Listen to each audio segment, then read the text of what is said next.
আসসালামু আলাইকুম। Technique easy এডুকেশনের পক্ষ থেকে আপনাদের সবাইকে স্বাগতম জানাচ্ছি। প্রিয় শিক্ষার্থীরা, সপ্তম অধ্যায় অসীম ধারা। এই অধ্যায়টি থেকে সিলেট বোর্ড ২০২১ সালে আসা এই সৃজনশীল প্রশ্নটা আমরা এখন সমাধান করব। সবার প্রথমেই প্রশ্নটার উদ্দীপকে কিছু তথ্য দেওয়া রয়েছে। যেমন এখানে বলা হলো, একটি গুণোত্তর ধারার nতম পদ un equal to 6x-4 n-2। এটি হচ্ছে একটি গুণোত্তর ধারার nতম পদ। আচ্ছা, ওই যে ছোট হাতের n দেখা যাচ্ছে, সেই n হচ্ছে স্বাভাবিক সংখ্যার সেটের অন্তর্ভুক্ত। অর্থাৎ এই n এর মান ঋণাত্মক হবে না, এই n এর মান 0 হবে না, এই n এর মান স্বাভাবিক সংখ্যার সেটের ভিতর থেকে আসবে। আচ্ছা, ঠিক আছে, এই হচ্ছে উদ্দীপক। এই উদ্দীপকের আলোকে আমাদেরকে প্রশ্নটার সমাধান করতে হবে। সবার প্রথমে আমরা ক নাম্বার প্রশ্ন সমাধান করব। এখানে বলা হলো 8.051, এখানে 5 এর উপরে পৌনঃপুনিক, 1 এর উপরে পৌনঃপুনিক, এই সংখ্যাটিকে অনন্ত গুণোত্তর ধারায় প্রকাশ করার জন্য, অনন্ত মানে অসীম, তো অনন্ত গুণোত্তর ধারায় প্রকাশ করতে হবে। 8.051 আমাদেরকে বলে নাই যে এটিকে মূলদীয় ভগ্নাংশে প্রকাশ করো। মূলদীয় ভগ্নাংশ মানে লব বাই হর। যেই সংখ্যাটা দেওয়া আছে দশমিক ভগ্নাংশে, এই সংখ্যাটিকে লব বাই হর আকারে প্রকাশ করতে হবে। কিন্তু এখানে তো মূলদীয় ভগ্নাংশ বলে নেই, এখানে বলছে এই সংখ্যাটিকে অনন্ত গুণোত্তর ধারায় প্রকাশ করার জন্য। তো আমরা এখন এই ক নাম্বার প্রশ্নের সমাধান করব। তো ক নাম্বার প্রশ্নের সমাধান করতে চলে যাই। আমরা লিখলাম 8.051, 5 এর উপরে পৌনঃপুনিক, 1 এর উপরে পৌনঃপুনিক। আপনারা সবাই জানেন যেই অঙ্কের উপরে পৌনঃপুনিক থাকে সেটা বারে বারে হয়, সেটার পুনরাবৃত্তি ঘটে। যেখানে 5 এবং 1 এর উপরে পৌনঃপুনিক, তাহলে 5-1-5-1-5-1 এটারই পুনরাবৃত্তি ঘটবে, অন্যদের পুনরাবৃত্তি ঘটবে না। তো আমরা আগে এই সংখ্যাটিকে একটু ভেঙে লিখতে চাই। 8.051, 8 প্লাস 0.051, অর্থাৎ দশমিকের আগের সংখ্যাটাকে আলাদা করে ফেললাম। হ্যাঁ, 8 প্লাস 0.051। এখন আমরা এটিকে, এই পৌনঃপুনিকটিকে এখন আমরা ভেঙে ভেঙে লিখব। 0.0515151 যতবার লেখা যায় আপনি ইচ্ছা মতো লিখবেন, এরপরে ডট ডট ডট দিয়ে দিলাম। আচ্ছা, এখন যেই বিষয়টা, এই যে 0.0515151 ডট ডট ডট, এটিকেই মূলত আমরা এখন আরও ব্যাপকভাবে ভাঙবো। এটাকে আরও ভাঙবো। কীভাবে করে ভাঙবো?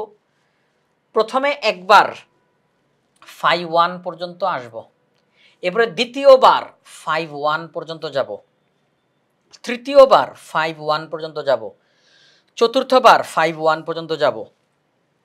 এইভাবে করে আমরা বারে বারে এটাকে ভেঙে ভেঙে লিখব। কিভাবে ভাঙবো এটা?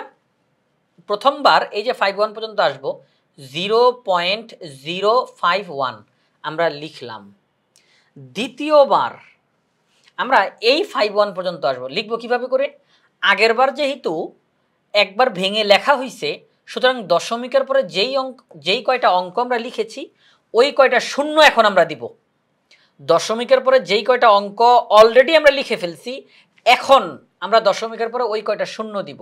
অর্থাৎ এই দশমিকের পরে এই 5-1 পর্যন্ত আমরা শূন্য দিয়ে লিখব, 000।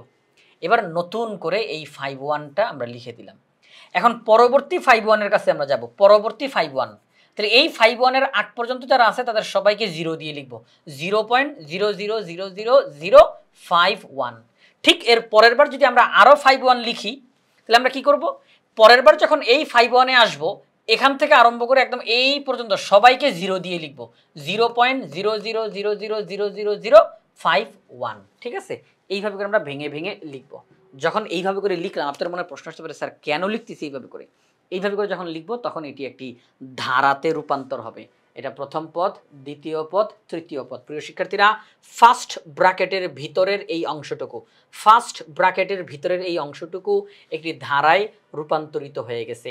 আমরা যদি এই 0.051-এর সাথে এইটা যোগ করি, এইটা যোগ করি, তাহলে যোগফল হিসাবে এইটাকেই পাওয়া যাবে। এই জন্য আমরা এটাকে ভেঙে ভেঙে দেখাইলাম, কারণ আমাদেরকে ধারাতে রূপান্তর করতে হবে, কারণ আমাদের প্রশ্নে এটা বলা আছে। তাহলে 8.051 পৌনঃপুনিক, এটিকে অনন্ত গুণোত্তর ধারায় যদি আমরা প্রকাশ করি, তাহলে 8 প্লাস এই ব্র্যাকেটের ভিতরের অংশটুকু ধারাতে রূপান্তরিত হয়ে গিয়েছে। এটাই মূলত আমাদেরকে করতে বলছে। যদি আমাদেরকে বলতো মূলদীয় ভগ্নাংশে প্রকাশ করো, তাহলে অঙ্ক এখানেই শেষ হতো না, আরও অনেকখানি কাজ আমাদেরকে করতে হতো। সূত্র অ্যাপ্লাই করতে হতো, সেখানে আমাদের মান বসাতে হতো, কাটাকাটি করে যোগ বিয়োগ করে একটা ভগ্নাংশ আমরা বের করতাম, যেখানে লব থাকবে, হর থাকবে। কিন্তু আমাদেরকে যেহেতু মূলদীয় ভগ্নাংশ বলে নাই, জাস্ট বলছে গুণোত্তর ধারায় প্রকাশ করো, আমাদের জন্য অঙ্কটা ছোট হয়ে গেছে। ব্যাস, ক নাম্বার প্রশ্নের সমাধান করা শেষ। তাহলে 8.051 পৌনঃপুনিক যা এই পুরো লাইনটা তা একই অর্থ প্রকাশ করবে। তাহলে ক নাম্বার প্রশ্নের সমাধান করলাম। এখন আমরা চলে যাব খ নাম্বার প্রশ্নে। খ নাম্বার প্রশ্নে বলছে x = 1 হলে ধারাটির মানে ওই যে উদ্দীপকে যেই ধারাটির প্রথম 14 পদের সমষ্টি নির্ণয় করো। আমরা x এর মান হিসাবে 1 বসাবো। এই যে উদ্দীপকের মধ্যে একটি গুণোত্তর ধারার n তম পদ দেওয়া আছে 6x - 4 whole to the power n - 2, এই x এর জায়গাতে আমরা এখন 1 বসাবো। প্রিয় শিক্ষার্থীরা, যখন আমি x এর জায়গাতে 1 বসাবো তাহলে 6 × 1 - 4 whole to the power n - 2, তাহলে হবে 6 - 4 whole to the power n - 2, তাহলে হবে 2 টু দি পাওয়ার n - 2, কারণ 6 থেকে 4 বিয়োগ করলে 2 হয়, 2 টু দি পাওয়ার n - 2। তাহলে un অর্থাৎ n তম পদ 2 টু দি পাওয়ার n - 2। আমি যখন x এর মান হিসাবে 1 বসাবো তখন আমি এখানে n তম পদ হিসেবে পাবো 2 টু দি পাওয়ার n - 2। এবার এখানে যে এই যে ছোট হাতের nটা দেখতে পাচ্ছি, এই n স্বাভাবিক সংখ্যার সেটের ভিতর থেকে আসবে। আমি n এর মান হিসাবে 1 বসাবো, আমি n এর মান হিসাবে 2 বসাবো, n এর মান হিসাবে 3 বসাবো। এতে কি হবে এতে করে? আমি যখন যেহেতু এটা n তম পদ আমরা জানি n তম পদকে ব্যবহার করে যে কোনো পদ বের করা যায়। n তম পদকে ব্যবহার করে আপনি 132তম পদ বের করতে পারবেন, n তম পদকে ব্যবহার করে আপনি 200তম পদ বের করতে পারবেন। অর্থাৎ n তম পদকে ব্যবহার করে একটা ধারার যে কোনো পদ বের করা যায়। তাহলে এখানের মধ্যে যেহেতু ধারাটা নির্দিষ্ট করে উল্লেখ করা নাই, পদগুলো ধারার প্রথম পদ কত, দ্বিতীয় পদ কত, তৃতীয় পদ কত উল্লেখ করা নাই, শুধুমাত্র ধারাটার n তম পদ দিয়ে দিছে। অত্যন্ত গুরুত্বপূর্ণ একটা জিনিস আমাদেরকে তারা দিয়ে দিছে। আমরা এখন এইটাকে ব্যবহার করে এই ধারাটার এই যে গুণোত্তর ধারা আমরা এই n তম পদকে ব্যবহার করে গুণোত্তর ধারাটির প্রথম পদ, দ্বিতীয় পদ, তৃতীয় পদ, চতুর্থ পদ আমরা বের করে ফেলতে পারবো। অর্থাৎ আমরা একদম পুরো ধারাটা পেয়ে যাব। একটু কাজ করতে হবে আমাদেরকে, কিন্তু আমরা পেয়ে যাব। n তম পদ আছে না, রিল্যাক্স, এটাকে ব্যবহার করে প্রথম পদ, দ্বিতীয় পদ, তৃতীয় পদ আমরা ক্রমান্বয়ে প্রত্যেকটা পদ বের করে ফেলতে পারবো। ঠিক আছে? তাহলে আমাদেরকে তারা বলছে যে x এর মান 1 বসাও, n তম পদ যা পাবা তাকে ব্যবহার করে গুণোত্তর ধারাটা নির্ণয় করে সেখান থেকে প্রথম 14 পদের সমষ্টি বের করে ফেলো। প্রথম 14 পদের সমষ্টি বের করে ফেলো। প্রিয় শিক্ষার্থীরা, চলেন আমরা এখন অঙ্কটার সমাধান করে ফেলি। কঠিন না, সহজই আছে। যেটা আমরা লিখলাম, দেওয়া আছে একটি গুণোত্তর ধারার n তম পদ un = 6x - 4 whole to the power n - 2। এখানে n স্বাভাবিক সংখ্যার সেটের অন্তর্ভুক্ত। তো x এর মান যখন আমরা 1 বসাবো, এই যে এখানে x এর মান 1 বসাবো, তাহলে 6 থেকে 4 বিয়োগ করলে হয় 2, তাহলে 2 টু দি পাওয়ার n - 2। এখন এটা যেহেতু n তম পদ, এইটাকে ব্যবহার করে আমরা এখন প্রত্যেকটা পদ বের করব। আমরা এই n এর জায়গাতে স্বাভাবিক সংখ্যার সেটের ভিতর থেকে 1 বসাবো, এই n এর জায়গাতে স্বাভাবিক সংখ্যার সেটের ভিতর থেকে 2 বসাবো, এই n এর মান হিসাবে স্বাভাবিক সংখ্যার সেটের ভিতর থেকে 3 বসাবো। চলেন বসাই। 2 to the power 1 - 2, 2 to the power 2 - 2, 2 to the power 3 - 2, 2 to the power 4 - 2, 2 to the power 5 - 2 plus ... কত আর বের করবেন? যথেষ্ট হইছে তো? আচ্ছা, 1 - 2 তাহলে -1, 2 - 2 তাহলে 0, 3 - 2 তাহলে 1, 4 - 2 তাহলে 2, 5 - 2 তাহলে 3 ... 2 টু দি পাওয়ার -1 মানে 1/2, কারণ আমরা জানি যে পাওয়ারের মধ্যে যদি মাইনাস চিহ্ন থাকে, তাহলে একটা 1 দিতে হয়, একটা ভাগ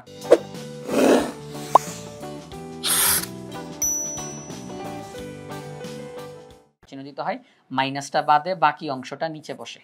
আমি আবারও বলতেছি, যদি পাওয়ারের মধ্যে মাইনাস চিহ্ন থাকে তাহলে একটা 1 দিতে হয়, ভাগ চিহ্ন দিতে হয়, মাইনাসটা বাদে বাকি অংশটা নিচে বসে। আচ্ছা, তাহলে 2 টু দি পাওয়ার -1 মানে 1/2, 2 টু দি পাওয়ার 0 তার মানে 1, তারপর 2, 2 স্কয়ার, 2 কিউব প্লাস ... ওকে, ধারাটা আমরা পেয়ে গিয়েছি। প্রিয় শিক্ষার্থীরা, আমরা ধারাটি পেয়ে গিয়েছি। আচ্ছা, তাহলে এটা প্রথম পদ, দ্বিতীয় পদ, তৃতীয় পদ, চতুর্থ পদ। তাই আমরা বলতে পারি প্রাপ্ত গুণোত্তর ধারাটির প্রথম পদ হচ্ছে হাফ। সাধারণ অনুপাত কিভাবে করে বের করা হয়? দ্বিতীয় পদকে প্রথম পদ দ্বারা ভাগ করা হয়। তাহলে দ্বিতীয় পদকে প্রথম পদ দ্বারা ভাগ করলাম, ভাগ করলে 2 আসে, আর এই 2 এর মান 1 এর চাইতে বড়। 2 এর মান 1 এর চাইতে বড়, এটা কেন লিখলাম?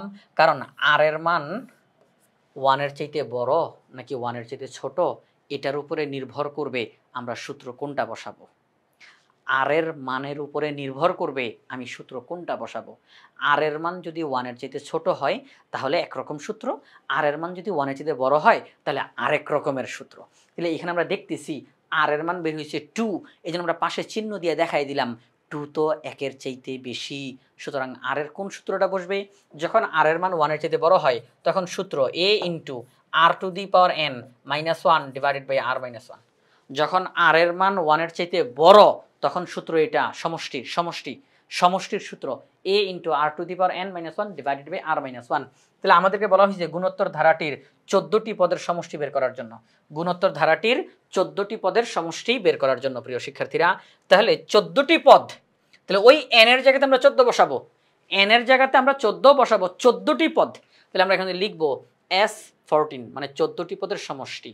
তাহলে a into r to the power n, r to the power n, n এর মান 14, কারণ 14টা পদ বলছে, যতটা পদ বলবে n এর মান তত। তাহলে n এর মান 14 minus 1 divided by r minus 1। আচ্ছা আর এর মানও তো আমরা জানি, আর এর মান কত 2 না? তাহলে আমরা 2 বসাই দিলাম। এই যে a মানে প্রথম পদ, প্রথম পদের মান হাফ বসাইলাম, ইনটু দিলাম আর, আর মানে সাধারণ অনুপাত, তার মান হচ্ছে 2 বসাইলাম, half into 2 to the power 14 minus 1 divided by 2 minus 1। এখন শুধু ক্যালকুলেশন করার পালা প্রিয় শিক্ষার্থীরা। ক্যালকুলেশন করলে আসে উপরে 16,383 আর নিচে 2, তাহলে 2 দিয়ে ভাগ করে দেন, 2 দিয়ে ভাগ করে দেন, ফলাফল আসে 8,191.5। 2 দিয়ে ভাগ করলে ফলাফল আসে এইটা 8,191.5। ঠিক আছে, তাহলে এই হচ্ছে প্রথম 14টি পদের সমষ্টি। আমাদেরকে উদ্দীপকে যেই গুণোত্তর ধারার n-তম পদ দিয়ে দিছিল, যদি x এর মান 1 হয় তাহলে সেই গুণোত্তর ধারাটি আমরা বের করেছি, সেখান থেকে প্রথম 14টি পদের সমষ্টিও আমরা এই মাত্র নির্ণয় করে ফেললাম 8,191.5। এখন আমরা চলে যাব গ নাম্বার প্রশ্নের সমাধানে। গ নাম্বার প্রশ্নে কি বলল?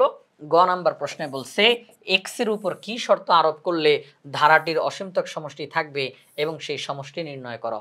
অর্থাৎ এই যে আমরা যে এখানে x দেখতেছি, এই x এর উপরে কি শর্ত আরোপ করলে আমরা অসীমতক সমষ্টি পাবো।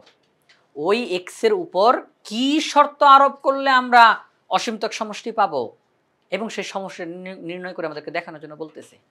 আমাদেরকে যেই কাজটা করতে হবে, আগে তো ধারাটা নির্ণয় করতে হবে। তো এখানে তো ধারার n-তম পদ দিছে, ধারাটা বের করতে হবে না?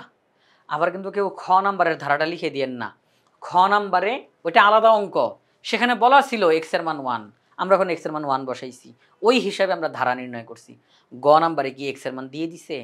দেয় নাই তো, তাহলে এটা আবার আলাদা অঙ্ক।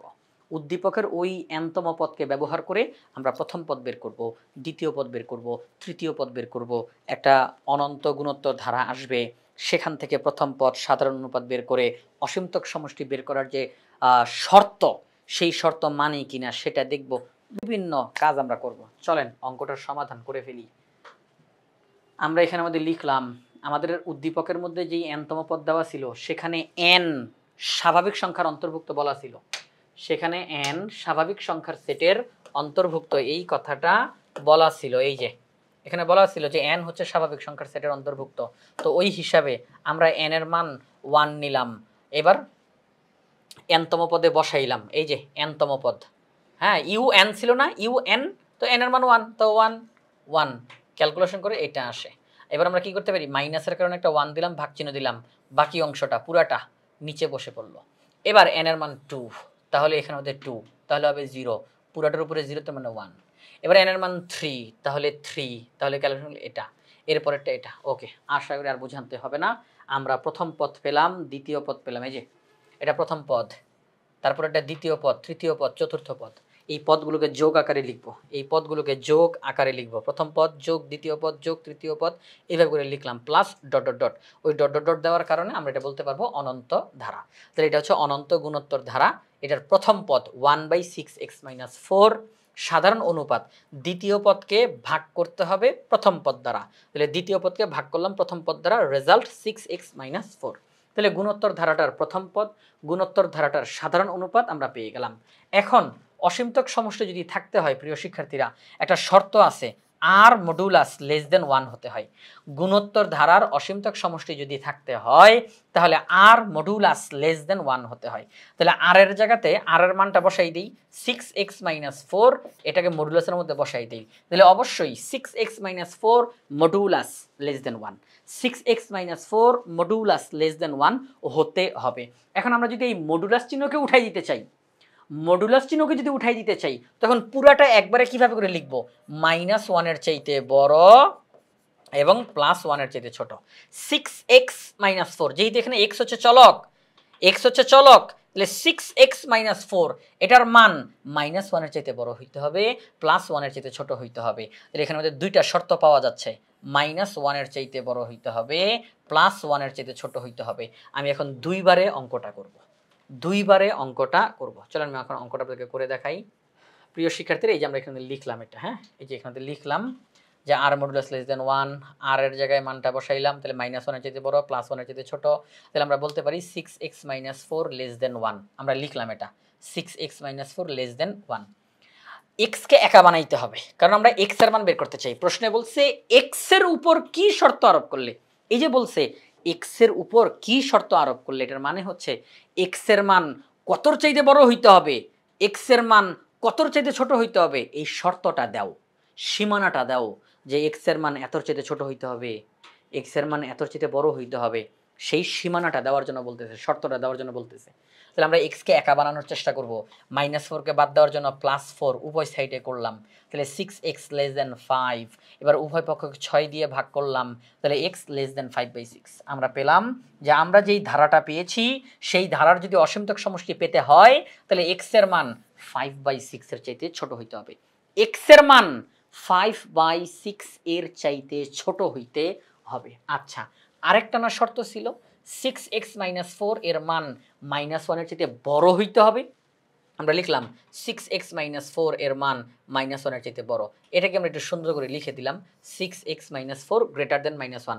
কেউ কিন্তু অনুগ্রহ করে কেউ কিন্তু ভাববেন না যে চিহ্ন পাল্টাই ফেললাম কিনা, না না না, আমরা মুখে কি বলতেছি 6x - 4 এর মান -1 এর চাইতে বড়, ঠিক ওইটাই তো লিখলাম। আচ্ছা, এবার -4 কে বাদ দেওয়ার জন্য +4 +4, তাহলে এখানে তো কত থাকে 6x গ্রেটার দেন 3। উভয় পক্ষকে 6 দিয়ে ভাগ করে দিলাম, তাহলে x গ্রেটার দেন হাফ। তাহলে এই ধারাটার অসীমতক সমষ্টি যদি পাইতে হয় তাহলে x এর মান হতে হবে হাফের চাইতে বড়, আপনারা কি দেখতেছেন দুইটা শর্ত যে আমরা পেয়ে গেছি, হয় x এর মান হতে হবে 5/6 এর চাইতে ছোট, আর নয়তো x এর মান হতে হবে হাফের চাইতে বড়। তাহলে আমরা বলতে পারি x এর মান হাফের চাইতে বড়, 5/6 এর চাইতে ছোট হতে হবে, তাহলেই অসীমতক সমষ্টি পাওয়া যাবে, অন্যথায় পাওয়া যাবে না। যদি এই শর্ত না মানে অসীমতক সমষ্টি পাওয়া যাবে না, এই শর্ত যদি মানে অসীমতক সমষ্টি পাওয়া যাবে। হাফের চাইতে বড় হইতে হবে, 5/6 এর চাইতে ছোট হইতে হবে। এর মধ্যে থাকা যে কোনো মান আমি যদি ওই ধারাতে বসাই দিই অসীমতক সমষ্টি আমরা পাবো। আচ্ছা, এবার আমাদেরকে বলছে অসীমতক সমষ্টিটা নির্ণয় করে দেখাও। অসীমতক সমষ্টির সূত্র হচ্ছে S infinity equal to a/1 - r। a মানে প্রথম পদ, r মানে সাধারণ অনুপাত, বসাই দিলাম, ব্র্যাকেটটা উঠাই দিলে যোগ বিয়োগ করলাম, 4 আর 1 যোগ করলে হয় 5। তাহলে উপরের যেই অংশটা 1/6x - 4, এই যে ভাগ, প্রিয় শিক্ষার্থীরা ভাগ, এই ভাগকে উল্টালে কি হয় গুণ। আচ্ছা 5, এই যে 4 আর 1 5, 5 - 6x, 5 - 6x, এটার নিচে কি মনে মনে 1 আছে না? যে কোনো জিনিসের নিচে মনে মনে 1 থাকে। তাহলে আমরা বলতে পারি যে 5 - 6x এটার নিচে মনে মনে 1 আছে। তাহলে এটা এখন উল্টাবে, কারণ ভাগকে উল্টাইলে গুণ, তাহলে ভাগের পরে যে আছে সে উল্টায়া যাবে। তাহলে 1/5 - 6x, 1/5 - 6x, উপরে উপরে গুণ, নিচে নিচে গুণ, 6x - 4 ইন্টু 5 - 6x, উপরে উপরে গুণ, নিচে নিচে গুণ। আচ্ছা, তো প্রিয় শিক্ষার্থীরা, আমাদেরকে যেই প্রশ্নটা আমরা সমাধান করতেছিলাম সিলেট বোর্ড 2021 সালে আসা এই সৃজনশীল প্রশ্নটা, এখানের মধ্যে যেই উদ্দীপকটা দিয়েছিল তার তথ্যের আলোকে আমরা ক, খ, গ এই তিনটা প্রশ্নের সমাধান করেছি। গ নম্বরে বলা হলো x এর উপর কি শর্ত আরোপ করলে ধারাটির অসীমতক সমষ্টি পাওয়া যাবে, আমরা সেই শর্তটা বের করেছি। তারপর বললো অসীমতক সমষ্টি বের করে দেখাও, আমরা সেই কাজটাও করেছি। এই যে এটা হচ্ছে সেই শর্ত, এক্স এর উপরে আরোপ করা শর্ত, আর এটা হচ্ছে অসীমতক সমষ্টি। আপনি এক্স এর যেই মান নেবেন এখানে বসান, এই শর্ত মেনে এক্স এর যেই মান নেবেন এখানে বসাই দেন, অসীমতক সমষ্টি আপনার সামনে চলে আসবে। তো প্রিয় শিক্ষার্থীরা, আমরা এই যে সৃজনশীল প্রশ্নটা সমাধান করলাম, এটা বাংলাদেশের সর্বপ্রথম পূর্ণাঙ্গ ডিজিটাল সহায়ক বই ইজি হায়ার ম্যাথ বই থেকে সমাধান করেছি। ইজি হায়ার ম্যাথ বইয়ে প্রত্যেকটা টপিক্সের সমাধান করে দিয়ে সেগুলোর ভিডিও ধারণ করে কিউআর কোড দেওয়া থাকবে। শিক্ষার্থীরা প্র্যাকটিস করতে গিয়ে যে কোনো টপিক্সের পাশে থাকা কিউআর কোড স্ক্যান করার সাথে সাথে ওই নির্দিষ্ট টপিক্সের সমাধানের ভিডিও তার সামনে চলে আসবে। এতে শিক্ষার্থীদের অনেক বেশি উপকারী হবে। তাই আশা করব আপনারা সবাই ইজি হায়ার ম্যাথ বইটি সংগ্রহ করে ফেলবেন ইনশাআল্লাহ।